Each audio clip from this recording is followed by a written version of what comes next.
పిల్లలు ఏదైనా చెడ్డ పని చేసినప్పుడు తండ్రి కోపం వచ్చి తిడతాడు అనుకోండి, మధ్యలో కవర్ చేయడానికి ఇప్పుడు వస్తుంది. వచ్చి ఏమంటా చెప్పండి? ఆడికి ఏం తెలియదండి, చిన్నోడండి. చిన్నోడా? ఇప్పుడు విషయం ఏంటిదా? ఆడికి తెలియదు అన్నది ఈవిడ కవరింగా, నిజంగా ఆడికి తెలీదా? చెప్పండి. కవరింగే. యేసుప్రభు చేసింది కూడా ఏంటనుకుంటున్నారు? అదే. తండ్రి తెలియదు తండ్రి, పాపం పొడి చేసాడు తండ్రి. ఇది తిట్టండి బాబు. పొడి చేసిన వాడిని అన్నాడు, వీడికి ఏం తెలియదు తండ్రి, ప్లీజ్ తండ్రి, ఏదో పొడి చేశాడు, ఏమనక తండ్రి. ఇది అంటే వాళ్ళు బలహీనత ఉన్నా కూడా, వాడు చెడ్డోడైనా కూడా యేసుక్రీస్తుల వారిని వాడిని పాజిటివ్గా ప్రొజెక్ట్ చేస్తున్నాడు. ఎవరి దగ్గర? తండ్రి దగ్గర.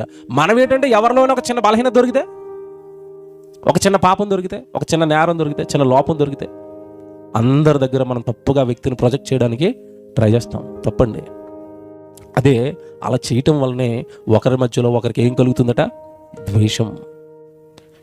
యేసుక్రీస్తుల వారిని అందరూ ప్రేమించాలంటే కారణం ఏంటో తెలుసండి? చెడ్డోళ్ళని కూడా మంచోళ్ళుగా చూశాడండి.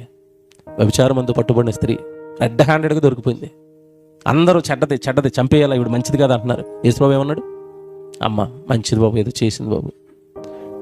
అమ్మ అని వాళ్ళందరి చేతుల్లో నుండి ఆవిడ రక్షించి తర్వాత అన్న మాట ఏంటి తెలుసా?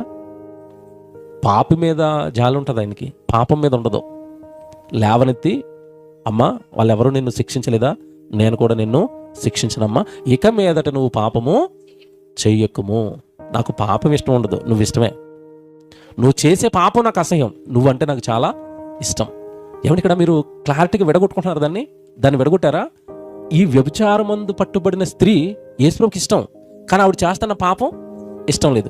ఇప్పుడు ఈ పాపం చేస్తుంది కనుక పాపాన్ని అడ్డు పెట్టుకుని ఈవిడ ద్వేషించాడా?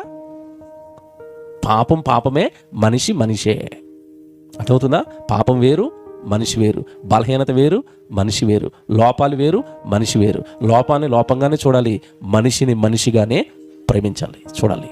మర్చిపోకండి ఇది. దేవుడు పాపాన్ని ద్వేషిస్తాడు, పాపిని ప్రేమిస్తాడు.